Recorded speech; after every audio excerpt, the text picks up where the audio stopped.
Bonjour à tous et à toutes.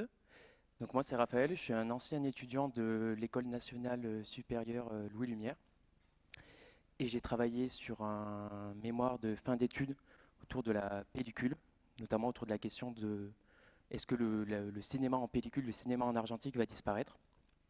Et c'est de ça dont je vais vous parler aujourd'hui. Donc d'abord je veux remercier très chaleureusement Franck Petita et l'École Méliès de m'avoir invité. Euh, et donc le sujet de cette intervention, c'est la transition argentique numérique au cinéma, quels enjeux? J'aimerais juste aussi remercier Laurent Stellin qui est dans la salle, mais aussi David Farou et Christian Lurin, qui ont été mes trois directeurs de recherche durant cette année, pendant presque 2 ans en fait, sur ce projet de mémoire. Et donc voilà, je voulais les remercier pour tout. Donc l'objet de cette intervention, c'est d'expliquer en quoi choisir de tourner en argentique ou en numérique ne donne pas les mêmes œuvres artistiques. Car ces technologies, elles influencent différemment les films et la manière de les produire. En revanche, cette différence ne touche pas directement le récit, c'est-à-dire ce qui est raconté, mais elles ont un impact, tout cela a un impact majeur sur la narration, donc sur la manière dont l'histoire est racontée, sur la mise en scène et sur les modes de production des films. Avant de rentrer dans le vif du sujet et de vous expliquer et de développer, démontrer les différences entre le numérique et l'argentique tout au long de la chaîne de création d'un film, j'aimerais qu'on fasse juste une petite étape historique sur la question de la transition argentique numérique qui était en fait le cœur de mes recherches et de mon mémoire. Avant de parler de ça, j'aimerais qu'on fasse vraiment une étape d'histoire sur comment la transition argentique numérique s'est déroulée et je vais revenir un peu sur les trois grandes périodes historiques que j'ai essayé de découper et de catégoriser. Donc la toute première période, de cette transition, elle s'étend de 1888 à 1988, donc sur un siècle. Pendant cette période, les progrès techniques et industriels permettent d'une part la naissance de la pellicule en 1888 et d'autre part l'émergence du numérique à la fin des années 80. Dans le champ du cinéma, le terme argentique désigne l'ensemble des procédés photochimiques qui exploitent des grains d'argent sensibles à la lumière pour enregistrer des informations sur un support, en l'occurrence de la pellicule avec une émulsion argentique dessus, sur laquelle on enregistre des images et dans certains cas des sons via une bande optique qui permet d'enregistrer du son optique sur la pellicule. Donc les premières émulsions photochimiques à base de grains d'argent, elles apparaissent au début du 19e siècle et elles permettent la naissance des premières images photographiques. Je crois que tout à l'heure Daniel en parlait, que la photo était née en gros dans les années 1830. À la fin de ce 19e siècle, en 1888, il y a un photographe qui s'appelle John Carbut, un photographe britannique qui invente un nouveau support photographique en nitrate de cellulose. Ce support il présente l'avantage d'être transparent, souple et résistant, contrairement justement aux plaques de verre, plaques de cuivre ou au papier qui étaient utilisés jusque-là par les photographes. Ce nouveau support en nitrate de cellulose il va être recouvert d'une fine couche d'émulsion argentique et il va être rapidement commercialisé par quelqu'un qui s'appelle George Eastman et sa société qui s'appelle Eastman Kodak Company. C'est une société qu'on connaît aujourd'hui sous le nom de Kodak. Et c'est ce produit en fait qui donne naissance à la pellicule. C'est le support plus l'émulsion. Donc John Carbut invente le support en nitrate et George Eastman y ajoute et commercialise le support avec l'émulsion de chez Kodak.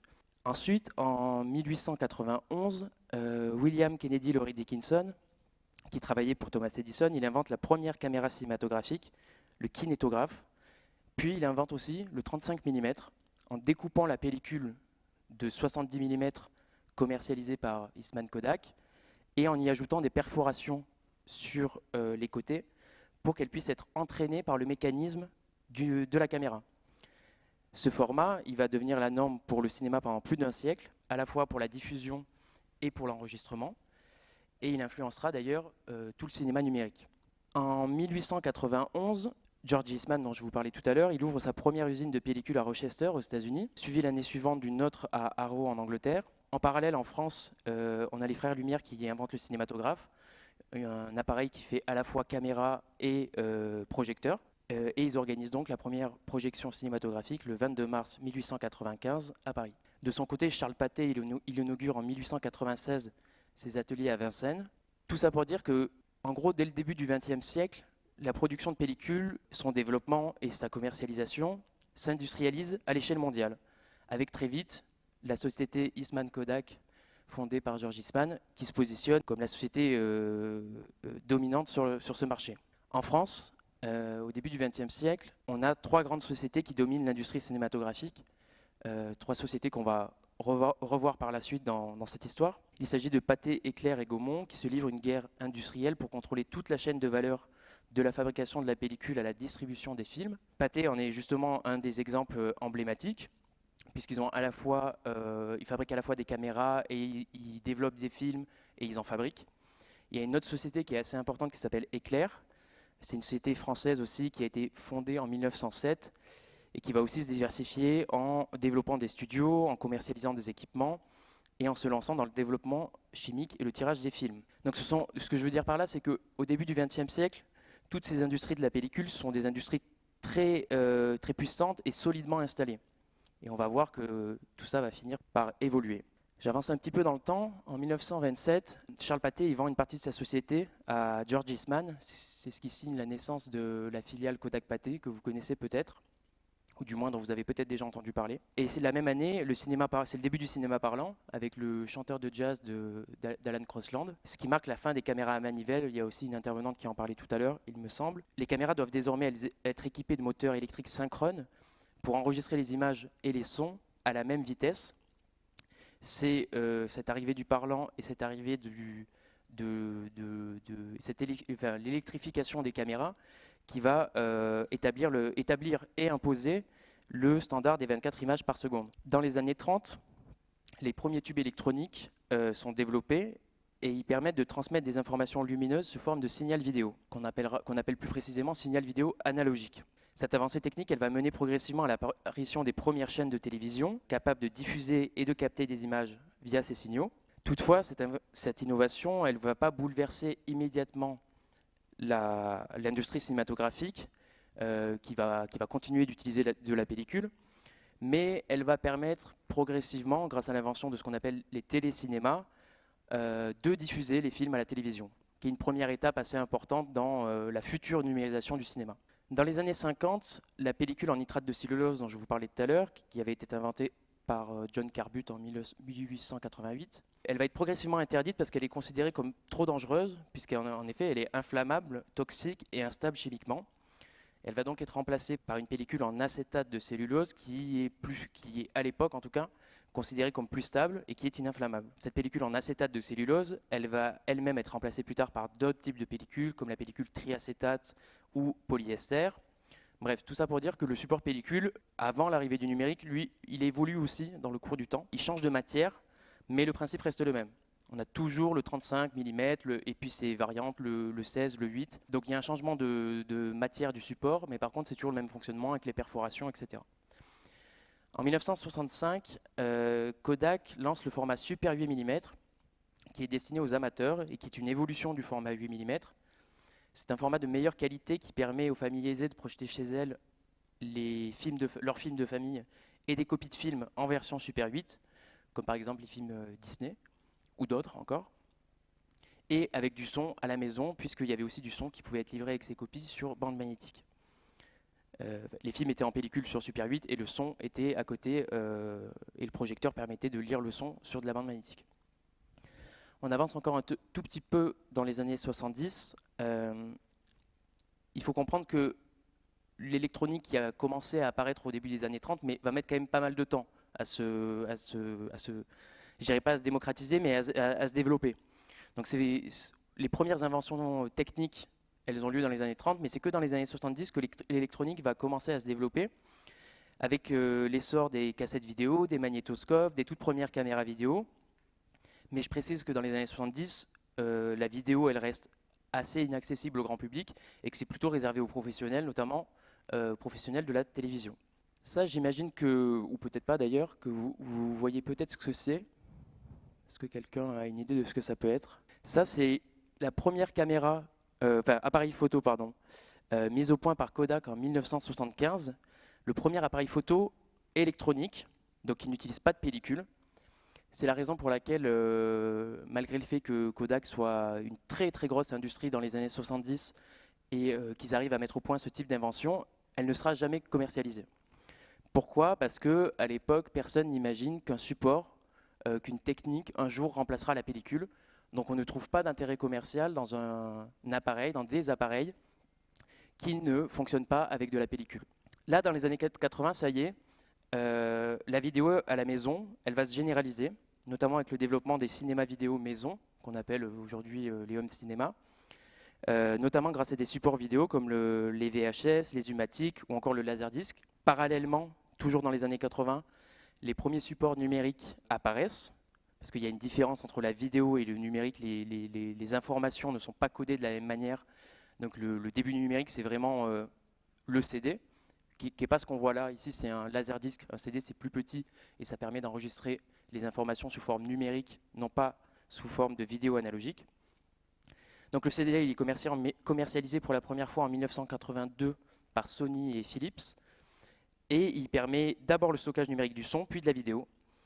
Et donc il apparaît dans les années 80 et il commence à se généraliser dans les années 90, puisque là, il va progressivement permettre de stocker et de diffuser de la vidéo à la maison.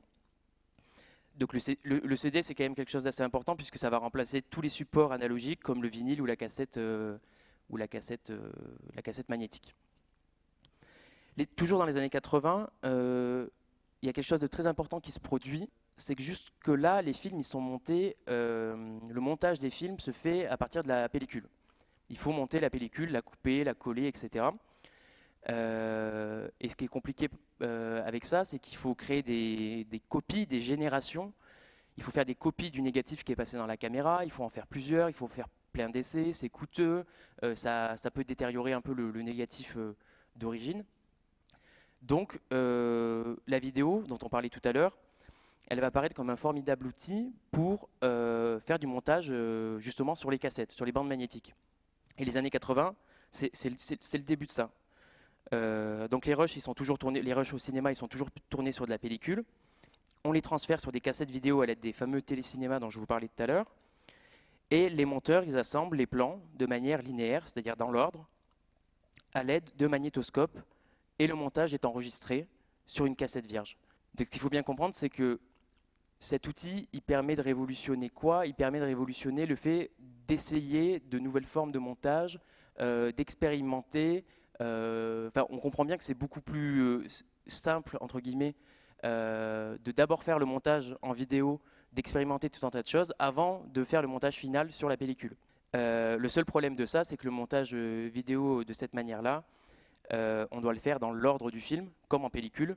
Il n'existe pas encore à cette époque-là ce qu'on va appeler le montage virtuel, qui va arriver juste après, qui va nous permettre de monter le film dans le désordre. Donc, si j'étais pas clair, je me répète, pour le cinéma, ce fameux montage vidéo linéaire, il ne sert que de référence pour le montage du négatif, donc du montage du film en pellicule, puisque l'objectif reste de produire une copie pellicule du film, en l'occurrence un négatif monté, à partir duquel on va tirer les copies pour la projection en salle. En revanche, à la télévision, le montage vidéo va remplacer progressivement le montage négatif, puisque la diffusion des images et des sons à la télévision se fait par ces fameux signaux vidéo analogiques. J'avance un tout petit peu. En 1988, Fuji, qui est le principal concurrent de Kodak, lance le DS1P, le premier appareil photo numérique qui va être commercialisé. Donc soit plus de 10 ans après l'invention de Kodak dont je vous parlais tout à l'heure, qui se trouve ici. Alors même si la photographie numérique, elle ne va pas se répandre immédiatement là, avec la sortie de cet appareil, le fait qu'on commence à commercialiser des appareils photo numériques, c'est quand même quelque chose d'assez important justement dans cette histoire. Et donc d'autres fabricants vont suivre, comme Canon, Sony, etc., avec leurs propres modèles. Et tout ça va conduire, dans les années 2000, à la disparition progressive des appareils photo argentiques. On a bientôt terminé sur cette première partie de la transition, qui est la partie en gros sur les progrès techniques. Il y a une dernière chose, c'est en 1988, les premières versions des logiciels de montage virtuel comme Avid Media Composer ou Final Cut Pro, qui révolutionnent le montage vidéo parce qu'ils permettent de passer au montage linéaire dont je parlais tout à l'heure, au montage numérique virtuel, ce qui offre de nombreuses nouvelles possibilités artistiques, comme le montage du film dans le désordre, la superposition d'images sur plusieurs couches, ou l'assemblage de tout petits fragments de plans, ce qui était impossible à réaliser en argentique. À cette époque, encore une fois, la pellicule, le négatif reste le support final du film, et le montage numérique ne sert encore que de référence pour le montage du négatif. La deuxième grande période de cette transition argentique numérique au cinéma, elle s'étend de 1990 au début des années 2000, et c'est la période que je qualifie, ou qu'on peut qualifier, la période des expérimentations du numérique. En effet, entre les années 90 et 2000, presque tous les outils nécessaires à un cinéma entièrement numérique sont développés et commencent à se démocratiser, notamment dans la post-production cinématographique. L'informatique et le numérique y connaissent un essor majeur, notamment grâce à l'avènement des ordinateurs et à leur démocratisation d'abord dans le milieu professionnel et ensuite chez les particuliers. Et donc au cinéma, dans les années 90, c'est le début des logiciels, c'est le début. C'est le début de la généralisation des logiciels d'effets spéciaux numériques. On peut par exemple citer le film en 1993 Jurassic Park de Steven Spielberg, qui est un film qui va révolutionner non pas les effets spéciaux, mais si, on peut dire que c'est un film qui va révolutionner les effets spéciaux et qui va être un peu un marqueur, justement, un marqueur historique, c'est-à-dire qu'à partir de là, tout le monde, notamment les superproductions, vont se mettre à utiliser des effets spéciaux numériques dans leurs films. En 1993, donc Kodak, qui est toujours la super industrie de la pellicule, le super industriel de la pellicule, il va lancer une chaîne constituée de plusieurs machines qui s'appelle la chaîne Cinéon, et qui est une innovation majeure dans la post-production numérique, puisque cette chaîne elle est composée d'un scanner qui permet de numériser les rushs en pellicule, d'une station de compositing numérique pour les effets spéciaux, et d'un enregistreur film ou d'un imageur. C'est une machine qui a un peu plusieurs noms, et qui permet de transposer les images numériques sur de la pellicule. Puisque je le rappelle, à ce moment-là, les films ils sont encore diffusés en pellicule.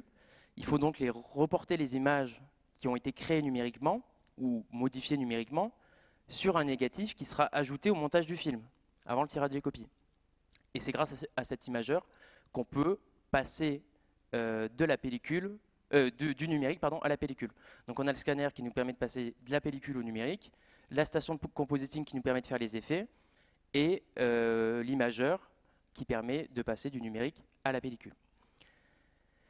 Il faut bien comprendre qu'à cette période, l'essor des technologies numériques marque un tournant assez décisif dans l'histoire du cinéma, puisque la post-production photochimique, qui était jusque-là, tous les films étaient post-produits, la majorité des films étaient encore post-produits avec la photochimie, c'est-à-dire qu'il y avait tout un tas d'outils pour venir faire de l'étalonnage, etc.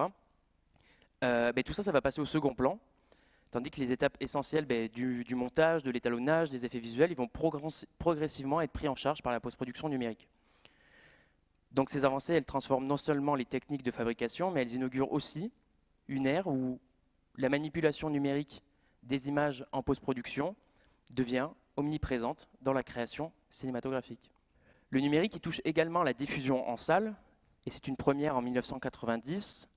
Kodak, encore une fois ce géant de la pellicule, mais en fait très pionnier dans le numérique.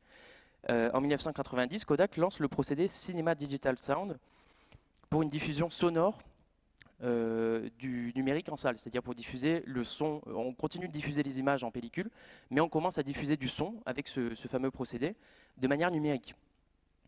2 ans plus tard, en 92, ça y est, c'est les premières projections numériques, en tout cas les premiers essais, et ça c'est piloté et présenté par Pacific Bell et Sony.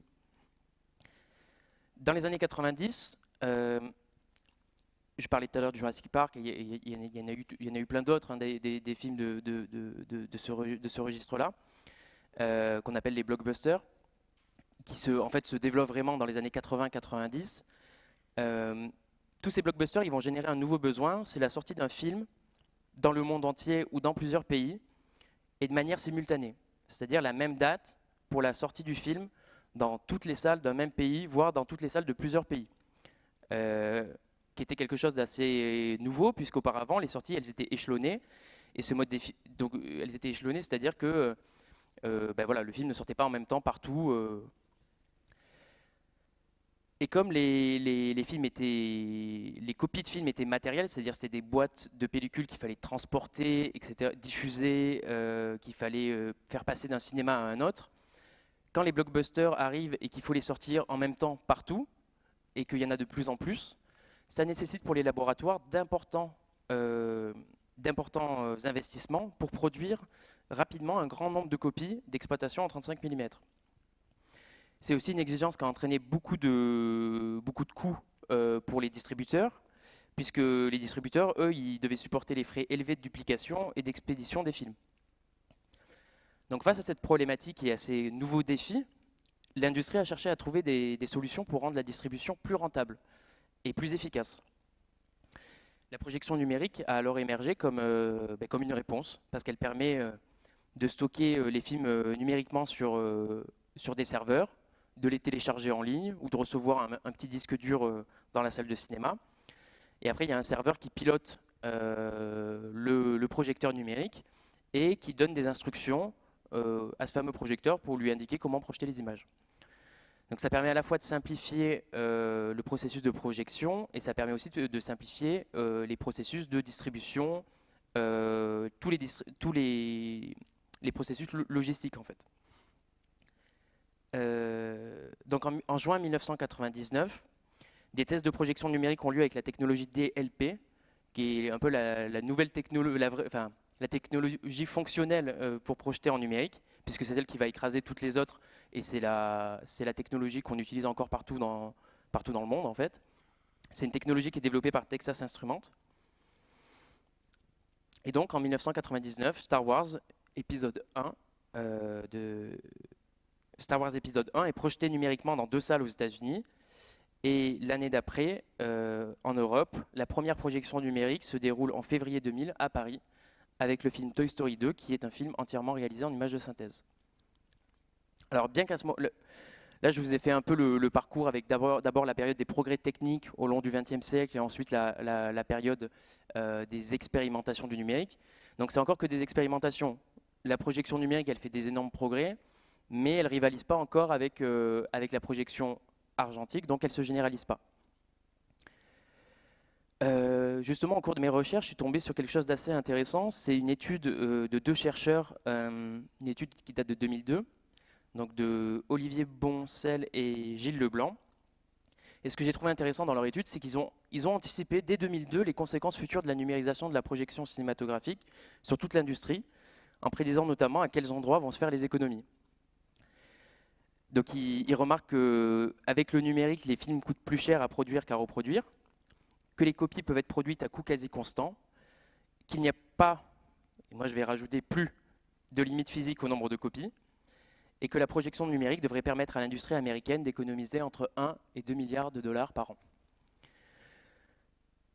Donc eux, ils comprennent très bien que c'est la chaîne de distribution des films qui va être la grande gagnante de cette transition numérique. Pour autant, en 2002, toujours selon cette étude, il n'y a que 40 cinémas dans le monde qui sont équipés de projecteurs numériques. Donc il reste du travail.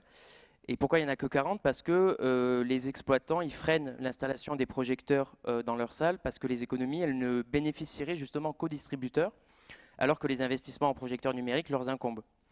Donc la dernière période, grande période, petite en durée, mais la dernière grande étape, c'est la période de la généralisation du numérique dans toute la chaîne cinématographique, que j'ai appelé le cœur de la transition argentique numérique. Donc à partir de 2008, on peut considérer que la transition numérique de la post-production des films s'est effectuée. À partir de là, les films sont très majoritairement post-produits en numérique. Il reste la transition numérique de l'exploitation, c'est-à-dire la diffusion, des salles de cinéma en gros, et la transition numérique de la production, c'est-à-dire les tournages. En 2008, moins de 8% des écrans français sont équipés de projecteurs numériques. Mais le chiffre double l'année d'après, en 2009, pour atteindre 17%. Pourquoi est-ce qu'il double aussi rapidement ? Parce qu'en 2009, il y a un film en particulier qui sort et qui va accélérer un peu tout ce processus. Ce film, c'est Avatar de James Cameron. Et donc vous allez me dire pourquoi ce film ? Mais parce que c'était un film qui avait été pensé en 3D relief.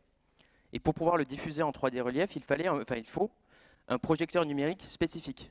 C'est-à-dire pas un projecteur numérique classique, il faut un projecteur numérique 3D. Et en 2009, à ce moment-là, il y a peu de gens qui sont équipés de projecteurs numériques 3D. Il y a certains grands exploitants comme UGC qui refusent d'investir dans les projecteurs numériques et dans les projecteurs numériques 3D parce qu'ils considèrent que c'est des investissements qui sont trop coûteux et que l'intérêt qualitatif est trop limité. Sauf que ce que personne n'avait vraiment anticipé, c'est le succès phénoménal d'Avatar, qui avec ses 15 millions d'entrées, va un peu bousculer cette transition numérique de la diffusion. Et puis il y a aussi les blockbusters 3D qui suivent, qui vont mettre toute une pression assez forte sur l'industrie et l'industrie cinématographique, et ça à l'échelle internationale. Résultat, les exploitants qui avaient refusé de passer au numérique, comme UGC par exemple, ils vont regretter leur choix, ils vont vite réagir pour s'équiper de projecteurs numériques et ne pas manquer les futures sorties en 3D. L'État, via le CNC, l'État via le CNC vient en aide aux plus petits exploitants pour s'équiper, ce qui permet d'achever la transition. Je passe un peu sur tous les détails de quels étaient tous les modèles de financement qui permettaient justement que les exploitants qui étaient les grands perdants de cette transition, puisqu'ils devaient acheter les projecteurs qui étaient très coûteux, ont finalement accepté de les acheter parce qu'il y avait tout un système économique avec des... Bon, je passe un peu sur tout ça, mais il y a eu des choses qui ont été mises en place justement pour que les frais ne reposent pas uniquement sur les exploitants. Et donc, qu'est-ce qui se passe dans les salles de cinéma? On remplace progressivement les projecteurs 35 mm par des projecteurs numériques, ce qui entraîne donc un arrêt progressif de la distribution des films en 35 mm, puisque tout le monde s'équipe de projecteurs numériques. Donc le 35 mm disparaît en salle. Ce qui était pourtant la norme de l'industrie cinématographique depuis plus d'un siècle et depuis sa naissance. Donc le graphique que je vous montre, justement, il montre ça. La courbe en bleu, c'est la quantité de pellicules positives développées au laboratoire Éclair dont je vous parlais tout à l'heure. Donc la pellicule positive, c'est ce qui permettait de faire les copies d'exploitation qui étaient diffusées dans les salles. Et la courbe en rouge, c'est l'évolution du nombre d'écrans numériques en France. Et on voit bien qu'entre 2010 et 2011, c'est là que s'effectue le tournant pour la diffusion, pour l'exploitation. Et avec un net arrêt du développement et un net arrêt tout court en fait, de la pellicule positive. Qui était vraiment la rente, en fait, j'ai déjà entendu l'expression même vache à lait ou ce genre de choses, c'était vraiment la rente des laboratoires, c'était les copies de films qui devaient tirer en grand nombre pour que les films puissent être diffusés. Donc fin 2010, il y a environ un tiers des écrans qui sont équipés de projecteurs numériques en France, et le chiffre double fin 2011, avec près de 2 tiers des écrans qui sont équipés. En parallèle, la vente de pellicules s'effondre. C'est ce que je vous expliquais sur le schéma qui était juste au-dessus de moi. Et donc, comme je l'ai expliqué aussi au début, ce changement de support d'exploitation des films, de la pellicule au fichier numérique, ça va permettre aux distributeurs de réaliser de très grosses économies, puisque la copie d'exploitation 35, elle était beaucoup plus coûteuse à produire et à transporter que son équivalent numérique. Son équivalent numérique, on appelle ça un DCP. Enfin, en tout cas, ça c'est le nom du fichier. Donc vous imaginez bien que produire et transporter 500 copies 35 mm, ça coûte beaucoup plus cher que de produire et transporter 500 DCP. Voire même, on peut les mettre sur un serveur et le cinéma les télécharge directement sans qu'il y ait tout un besoin d'une infrastructure logistique complexe pour que les films se retrouvent dans les cinémas. En parallèle de tout ça, du côté de la production, donc des tournages, en 2009, c'est toujours en France tout ça, environ 52% des films français sont encore tournés en 35 mm, un chiffre qui chute à 25% en 2011, notamment avec l'arrivée de la caméra Alexa d'Arri, fin 2010. Donc une caméra au format Super 35 qui va finir de convaincre les derniers indécis. C'est le graphique qui est juste au-dessus. Donc voilà, pour conclure sur cette période historique, ce qu'il faut retenir, c'est que la numérisation de la distribution et de la post-production va enclencher une numérisation de toute la chaîne industrielle du cinéma, et que la disparition de la photographie argentique au début des années 2000, puis de la copie 35 entre 2009 et 2010, entraîne l'effondrement rapide de toute l'industrie argentique, une industrie qui était centenaire, comme je l'ai rappelé au début, avec des entreprises qui sont nées à la fin du 19e siècle ou au début du 20e, dont certaines vont disparaître au moment de ce tournant entre 2008 et 2015. Par exemple, Kodak se retrouve en faillite en 2012 et parvient à survivre de justesse. Mais comme je le disais, une grande partie des acteurs de l'industrie argentique, laboratoires, fabricants de caméras et d'outils argentiques, disparaissent ou se retrouvent en difficulté. En France, en 2015, le laboratoire Éclair, le dernier grand laboratoire français de développement et de tirage, cesse son activité, tandis que toutes les salles ont terminé leur conversion au numérique. Donc voilà, j'en ai terminé sur cette partie historique. Je m'excuse si ça pouvait paraître un peu ennuyant, long ou je ne sais quoi, mais je pense que c'est important d'avoir cette vision et d'ensemble de cette histoire progressive qui va de la naissance de la pellicule à l'arrivée du numérique au cinéma, pour comprendre ce dont on va parler juste après. Donc on en vient à cette transition numérique du cinéma. Et donc la question, c'est quels sont les enjeux pour la narration, pour la mise en scène, pour la production cinématographique, pour les artistes. La première chose, c'est qu'il est clair que la fin de la lourdeur technique de l'argentique et le passage au numérique vont considérablement simplifier les processus de production et de création des images et des sons. Donc sur le tournage, c'est moins de contraintes et c'est plus de possibilités. Avec des caméras numériques, il est possible de filmer de longues séquences sans avoir à recharger les magasins de caméras en pellicule. Cela permet de capturer des prises plus longues, d'enclencher rapidement et sur le vif l'enregistrement. Les caméras numériques, elles sont aussi très sensibles, contrairement à la pellicule qui nécessite beaucoup plus de puissance lumineuse. Et on peut désormais tourner de nuit avec très peu d'éclairage. Aussi, contrairement à la pellicule dont chaque minute tournée représentait une dépense conséquente, le stockage des données numériques est beaucoup moins volumineux et plus économique. Du moins, c'est comme ça qu'on le présente au moment de la transition, c'est que au lieu d'avoir des dizaines, des centaines de boîtes de pellicules qu'il faut conserver, entreposer, gérer, etc., là, tout est stocké sur un serveur, ça ne prend pas de place, ça ne coûte pas cher et c'est pas volumineux. C'est quelque chose qu'aujourd'hui, je pense que beaucoup de personnes remettent en cause, en question, parce qu'on voit bien qu'avec les évolutions récentes du numérique, aujourd'hui, les données numériques sont très volumineuses, justement. Et enfin, pour terminer sur le tournage, il y a un autre élément qui va quand même bouleverser la manière de faire des films, c'est que les images sont désormais visibles en temps réel, sur des moniteurs, en couleur et fiables. Puisque jusque-là, en pellicule, les rushs n'étaient visibles qu'après le développement de la pellicule. En général, c'était le lendemain. S'il n'y avait pas de problème au laboratoire, on pouvait voir les rushs le lendemain du tournage. Aujourd'hui, on peut les voir en direct, en même temps qu'on tourne, on peut relire les prises sur le plateau. Donc tout ça, ça va avoir des conséquences sur la manière dont on fait les films. Du côté de la post-production numérique, c'est une flexibilité inédite, puisque le montage virtuel il permet une expérimentation et une exploration infinie de la structure narrative des films, que l'étalonnage numérique offre des possibilités de retouches presque infinies. On peut transformer, corriger énormément d'erreurs de tournage au moment de l'étalonnage et pousser la recherche de création d'un look spécifique pour le film. Et enfin, toujours du côté de la post-production, les effets visuels qui étaient autrefois coûteux et réservés aux productions à très gros budget sont aujourd'hui bien plus accessibles et permettent aussi de corriger les erreurs de tournage sans retourner une scène. Plus globalement, le numérique il a aussi largement démocratisé la pratique du cinéma. Désormais, il est possible d'apprendre à manier une caméra ou de maîtriser des logiciels de montage de façon autodidacte sans passer par les formations traditionnelles, d'autant plus que ces outils sont bien plus abordables que leurs équivalents argentiques. Certains logiciels de montage ou d'étalonnage numérique sont aujourd'hui gratuits. Bon, je ne vais pas m'attarder sur tous les bénéfices qu'ont apporté le numérique au cinéma, parce que je pense que vous les connaissez, et j'aimerais qu'on vienne justement au sujet des enjeux justement et des conséquences du numérique. Notamment en parlant des inconvénients et des problèmes qu'ont amené le numérique dans la manière de créer, penser les films. Donc selon moi, le principal problème il réside dans le fait que la transition argentique numérique, elle a dépassé le cadre d'une simple évolution technique. Parce que la transition argentique numérique, c'est à la fois un bouleversement industriel, mais aussi philosophique et culturel, qui a changé et transformé de manière radicale la manière de produire, de concevoir et de regarder des films. Et c'est un aspect qui est souvent je dirais pas oublié, mais un peu passé sous silence de cette transition.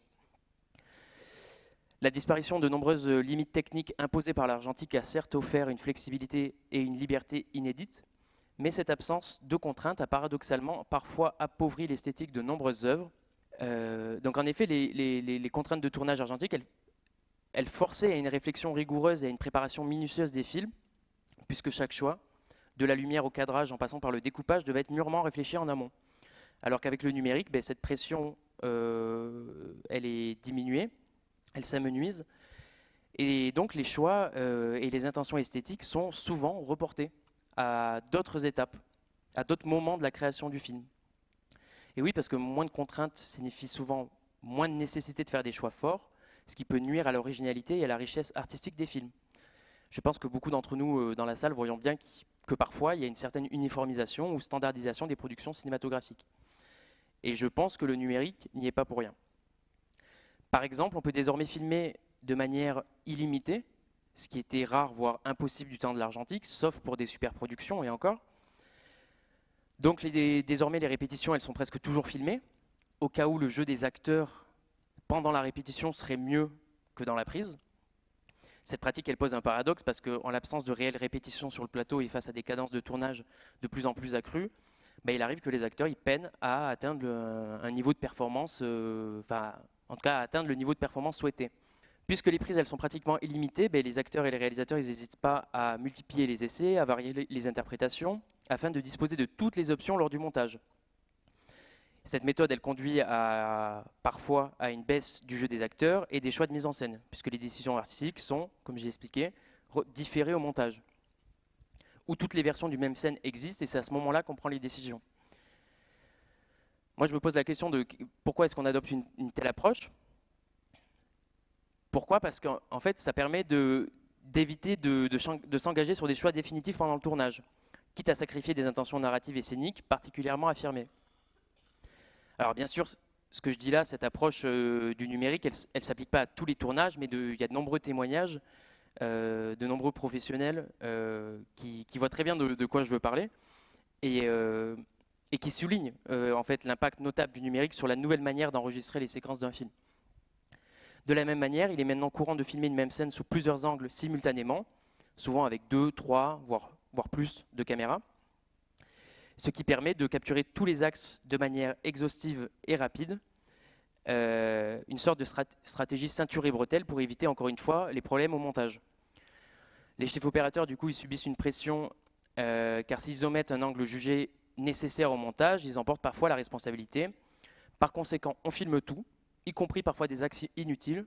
Je pense que tout le monde a déjà entendu cette scène, je ne vais pas la monter de la part d'un réalisateur ou d'une réalisatrice. Cette scène, je ne vais pas la monter, mais on la filme quand même au cas où. Sauf que cette approche, elle réduit évidemment le temps de réflexion et appauvrit la mise en œuvre des plans, puisque plus on tourne de plans dans une journée, moins on a de temps pour les réaliser. D'ailleurs, on remarque que conjointement à l'arrivée du numérique, en quelques décennies, le nombre de plans tournés par jour a explosé, ce qui a été largement favorisé par ces nouveaux outils numériques. Vous connaissez la célèbre expression « on verra ça en post-prod », qui devient parfois une excuse pour repousser des choix essentiels au moment du tournage à la post-production. Donc en conséquence, les choix essentiels qu'on était obligé de faire au moment du tournage en argentique, comme le cadrage, la lumière ou les couleurs, peuvent être relégués au second plan, car il devient possible de tout ajuster en post-production, recadrage numérique, ajustement des couleurs, modification des directions de lumière, voire ajout d'éléments entièrement numériques. Je donne un dernier exemple sur l'étalonnage. Les formats et les capteurs numériques récents sont de plus en plus avancés. Ils offrent des images d'une résolution plus élevée avec une quantité colossale de données et d'informations sans compression. Sauf que donc, ce qui donne plus de liberté, plus de choix, mais encore une fois, cette flexibilité, cette liberté, elle peut devenir problématique lorsqu'on ne sait pas quelle direction esthétique privilégier, puisqu'elles sont toutes possibles. Alors, quelle direction choisir si des choix marqués, figés n'ont pas été pris au tournage et donc n'ont pas été pensés en amont du tournage? Encore une fois, je précise que tous les films ne souffrent pas de ce que je décris, mais il arrive que le numérique pousse à ce type de déformation. En plus, cette libération de la contrainte, elle s'accompagne d'une tendance économique globale visant à réduire les coûts et les temps de production. On l'entend partout en ce moment, il n'y a plus d'argent pour faire des films. Et tout cela converge donc vers une réduction des temps de préparation et de réflexion qui, je vais me répéter, sont souvent essentiels à la qualité artistique des œuvres. Le numérique agit souvent comme un outil pour accélérer ce qu'on appelle les cycles de rotation du capital, c'est-à-dire réduire l'intervalle de temps entre l'investissement de la production et son retour sur investissement, Autrement dit, faire des films plus vite pour pouvoir réinvestir les recettes du film dans le prochain. Enfin, un changement qui me paraît fondamental et qui est souvent ignoré avec cette transition argentique numérique, c'est un changement qui réside dans les outils eux-mêmes. La devise de Kodak, c'était You press the button, we do the rest. Vous appuyez sur le bouton, nous nous occupons du reste. Et cette devise de Kodak, elle reflétait une approche simplifiée où l'argentique facilitait la création des images, puisque l'utilisateur, le chef opérateur, les réalisateurs, les réalisatrices, les artistes faisaient confiance au laboratoire de développement pour le développement des films et à Kodak pour la qualité de fabrication de la pellicule. Et les choix étaient limités et ils étaient principalement effectués sur le tournage. Aujourd'hui, avec le numérique, le rôle de toutes ces personnes-là a évolué, notamment le rôle du chef opérateur qui doit désormais traiter et optimiser le signal numérique pour trouver son image. Il fait ça en collaboration avec une armée de spécialistes, des DIT, des étalonneurs, etc. Et c'est un changement radical par rapport à l'argentique qui est souvent mal compris parce qu'on a l'impression que l'argentique, c'est la continuité du numérique, alors qu'en fait, il y a une rupture. Kodak et les fabricants de pellicules, ils cherchaient à produire des images qui nourrissaient l'imagination, en flattant le réel, avec une représentation subjective des couleurs et des contrastes.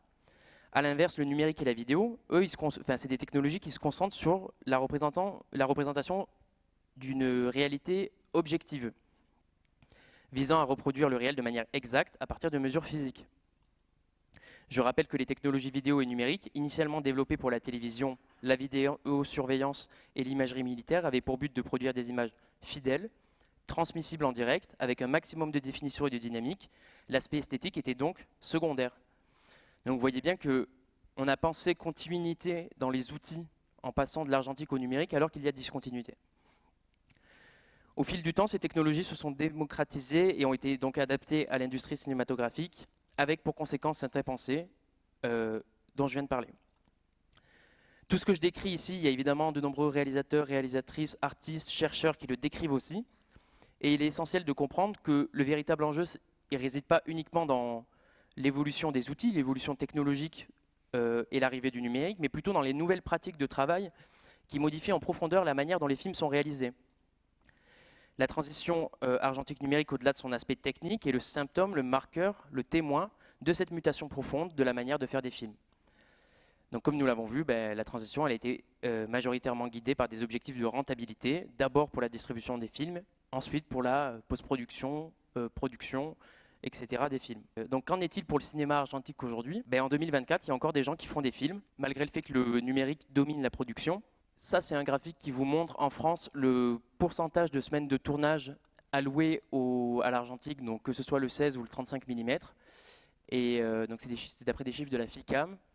Et donc vous voyez que depuis 2014, c'est-à-dire depuis la fin de la transition, on est à peu près à 5% et c'est un chiffre qui ne diminue pas. Et ça, je trouve que c'est intéressant. C'est donc intéressant de se poser la question, pourquoi est-ce qu'il y a encore des gens qui filment en pellicule, pardon. Alors certes, la pellicule, elle séduit par ses qualités esthétiques uniques liées à sa matérialité, sa nature organique et ses images dont le résultat provient de réactions chimiques parfois imprévisibles. Mais les effets esthétiques de l'image argentique, ils sont quand même secondaires parce qu'ils sont reproduisibles en numérique. Et quand on discute avec les gens qui utilisent l'argentique en 2024, le premier élément, c'est pas l'esthétique, c'est pas l'aspect visuel de l'argentique. En effet, pour de nombreux artistes, réalisateurs, réalisatrices, filmer en pellicule, ce n'est pas qu'une simple question d'apparence ou d'effet de mode. Il y a quelque chose de plus profond et d'intentionnel dans le choix du support. L'argentique apparaît pour certains une manière de laisser de la place à l'art, en limitant le nombre de prises, en augmentant le temps de préparation et donc de réflexion dans le plan, en réfléchissant à la durée du plan par rapport à la durée maximale de la bobine, ou encore en dialoguant directement avec le cadreur, seul capable de voir l'image en argentique. Pour certains artistes, travailler en argentique, ça représente donc un véritable mode de pensée, une approche qui privilégie le travail manuel, artisanal, la manipulation directe de la pellicule, des réglages de la caméra qui sont manuels, des processus de développement spécifiques en laboratoire. Cette approche artisanale, elle favorise une certaine spontanéité et une exploration créative, puisque les imprévus et les accidents peuvent parfois conduire à des découvertes artistiques inattendues. Le coût élevé de la pellicule et des produits chimiques nécessaires à son développement conduit souvent à des tournages plus courts, un nombre de prises limité, mais ces contraintes, elles stimulent la créativité notamment au montage et au tournage, incitant à concevoir des formes narratives uniques, inventives et originales. D'autres préfèrent tourner en pellicule pour retrouver la rigueur et la méthode imposées par ce support. En argentique, chaque prise étant plus rare et précieuse, cela induit une concentration accrue de toute l'équipe sur le moment de la prise et une limitation du nombre de prises, ce qui permet aux acteurs de se concentrer davantage. Le action et le coupé redeviennent sacrés. Donc, comme je le disais, les technologies numériques en soi ne sont pas les seuls responsables de ces nouveaux modes de production. Le numérique reste un outil parmi d'autres et rien n'empêche son utilisation sans tomber dans ses excès. D'ailleurs, petite parenthèse, aujourd'hui l'argentique dépend très souvent du numérique pour des étapes telles que la numérisation, l'étalonnage ou le montage qui s'effectuent en numérique. Même si ces processus ne sont pas obligatoires puisqu'il reste tout à fait possible de réaliser le montage négatif ou l'étalonnage photochimique en argentique, souvent la majorité des productions combinent les deux approches, l'argentique au tournage et le numérique en post-production et en diffusion. Finalement, l'industrie cinématographique, en se lançant dans le numérique, semble avoir manqué de recul sur les véritables potentialités offertes par ce support, ce qui a conduit à une utilisation parfois excessive, voire saturée, des outils numériques qui privilégient la productivité et la réduction des risques au tournage, quitte à réduire, limiter les espaces de pensée et de réflexion. Donc là où la technologie n'impose plus de limites, la question qui se pose désormais, c'est quelles sont les normes, quels sont les garde-fous nécessaires pour préserver la qualité des œuvres et des espaces de création. Et je pense qu'à cet égard, la pellicule peut constituer un véritable garde-fou, notamment pour les petites et les moyennes productions. Et je pense aussi que le rôle des écoles de cinéma, mais aussi des écoles d'art en général, il est crucial pour préserver et transmettre la méthode et les savoir-faire de l'argentique, tout en réintroduisant de la réflexion, de la recherche, du temps et des limites dans la création face à un monde sans cesse en expansion. Défendre l'artisanat de l'image, c'est aussi défendre des outils, comme l'argentique, qui permettent l'existence d'une diversité artistique. Bon voilà, il y aurait encore beaucoup de choses à dire sur l'argentique, notamment sur le fait que l'argentique est aujourd'hui en danger, qu'il y a des savoir-faire qui disparaissent, qu'il y a des techniques qui disparaissent, qu'il y a des entreprises essentielles à la pratique et au fonctionnement de l'argentique qui sont en train de disparaître. On aurait aussi pu parler des défis de conservation des films en numérique. On aurait aussi pu parler des processus de restauration, mais tout ça sera peut-être l'objet d'une autre intervention. Voilà, j'en ai terminé pour la partie théorique. Merci beaucoup, Raphaël.